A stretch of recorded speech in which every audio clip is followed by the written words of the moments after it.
សួស្តីអ្នកនរគ្នានៅខាងក្នុងវីដេអូហ្នឹងខ្ញុំនឹងបង្ហាញតាក់ទងជាមួយនឹងរបៀបបើ account នៅកម្ពុជាអញ្ចឹង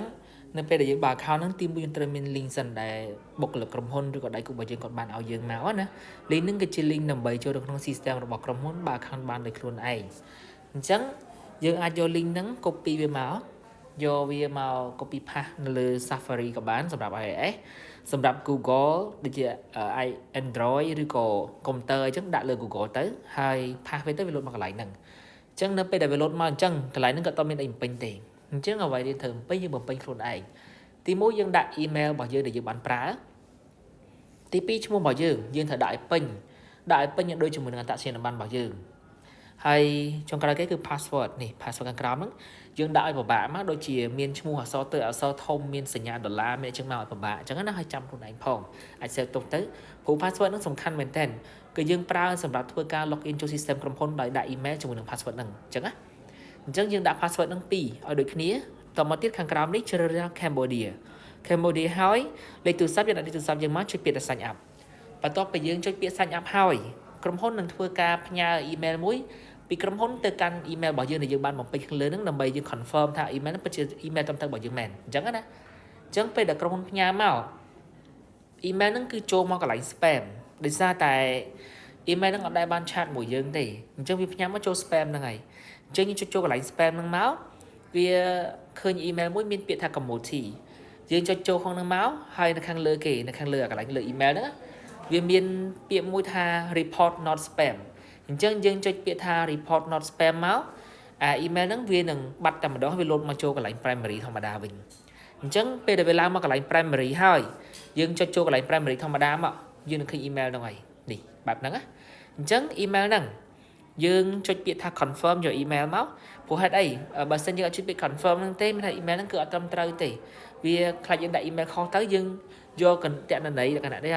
ថាតន័យ MT5 ឬក៏អីផ្សេងៗបានអញ្ចឹងក្រុមហ៊ុនដែលយើង confirm នៅបច្ចេក email របស់យើងអញ្ចឹងនៅពេលយើង confirm ហើយវានឹងឲ្យយើងជ្រើសរើសឲ្យថា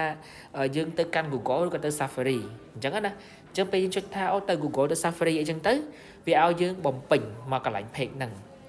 អញ្ចឹងវាឲ្យយើងបំពេញដាក់ email របស់យើងមួយលេខ password ដែលយើងបានបំពេញមិញហ្នឹងដាក់ចូលមកហើយជិះពីថា sign in អញ្ចឹងណាអញ្ចឹង account របស់យើងរួចរាល់ដំណាក់កាលទី1ហើយអាចធ្វើការ log in ក្នុង system ក្នុងដើម្បីបំពេញឯកសារបន្ថែមបានហើយអញ្ចឹងយើងចូលមកកន្លែងហ្នឹងចូលមកភ្លាម sign in ហើយយើងត្រូវបំពេញឯកសារបង្ហើយគឺយើងត្រូវចូលមកកន្លែងសញ្ញានេះមានពាក្យថា compliant ជិះពីថា document upload ហ្នឹងយើងត្រូវបំពេញដាក់អត្តសញ្ញាណប័ណ្ណរបស់យើងឬក៏ passport របស់យើងដាក់ passport មកក៏បានដាក់សម្រាប់បានដាក់ខាងមុខទាំងពីរមកលើមួយក្រោមមួយហើយជិះពីថា upload file រួចរាល់តង់ទី1តង់ទី2គឺយើងបំពេញកន្លែង bank detail ហ្នឹងគឺជាទិន្នន័យធនាគាររបស់យើងថាយើងចង់ដកលុយទៅធនាគារមួយណាធនាគារ A ធនាគារ B ធនាគារ C អីចឹងទៅអញ្ចឹងណាអញ្ចឹងយើងចុចពាក្យ bank detail ហ្នឹងមកវានឹងនាំយើងមកកន្លែងនេះអញ្ចឹងចំណុចយើងសំខាន់ដែលយើងត្រូវបំពេញទី1គឺឈ្មោះរបស់យើងឲ្យដូចគ្នាមកអត្តសញ្ញាណប័ណ្ណរបស់យើងនៅធនាគារអីចឹងគឺដូចឈ្មោះដូចគ្នាអញ្ចឹងឲ្យខុសគ្នាហើយទី2គឺយើងដាក់លេខធនាគាររបស់យើងដូចយើងប្រើ ABA ដាក់ ABA មកប្រើ AC ដាក់ AC មកប្រើប្រាសាទដាក់ប្រាសាទមកអញ្ចឹងណាហើយខាងក្រោមនេះគឺអត់សូវសំខាន់ទេអញ្ចឹងដាក់អីក៏បានដាក់ភ្នំពេញទាំងអស់ក៏បានខ្ញុំតែដាក់ ABA អញ្ចឹងទៅខ្ញុំដាក់ច្រើនហើយដល់ពេលយើងបំពេញអស់មកដល់ចុងក្រោយគេកន្លែងនេះយើងដាក់ពាក្យថា Cambodia កន្លែងប្រទេសហើយ choose file ហ្នឹងគឺយើងត្រូវដាក់លេខ QR code យើងដាក់រូប QR code ណាបើយើងប្រើ ABA យើងដាក់ QR code របស់ ABA យើងមកប្រើ AC ដាក់ QR code របស់ AC មកព្រោះពេលខ្លះក្រុមហ៊ុនគាត់ transfer ទៅយើងគាត់បាន transfer តាមលេខគេគាត់ transfer តាម QR code ដែលយើងប្រើប្រាសាប្រាក់យើងអាច transfer ឆ្លងបានអញ្ចឹងណាយើងដាក់ QR code យើងមកហើយជិះពាក្យថា submit អញ្ចឹង account របស់យើងគឺរួចរាល់ហើយមានទាំងកន្លែងដកលុយកន្លែងដាក់លុយឯកសារទិន្នន័យគឺរួចរាល់អស់ហើយអញ្ចឹងចុងក្រោយគេយើងត្រូវយក account trade ណា MT5 របស់យើងហ្នឹងយើងចូលមកកន្លែង my account ចុចពាក្យថា open live account អញ្ចឹងនៅពេលដែលយើងចុចពាក្យ open live account ហ្នឹងមកវាឲ្យយើងជ្រើសរើសប្រភេទ account អញ្ចឹងអ្នកទាំងអស់គ្នាត្រូវរើសខាងលើហ្នឹងមករកពាក្យថា floating spread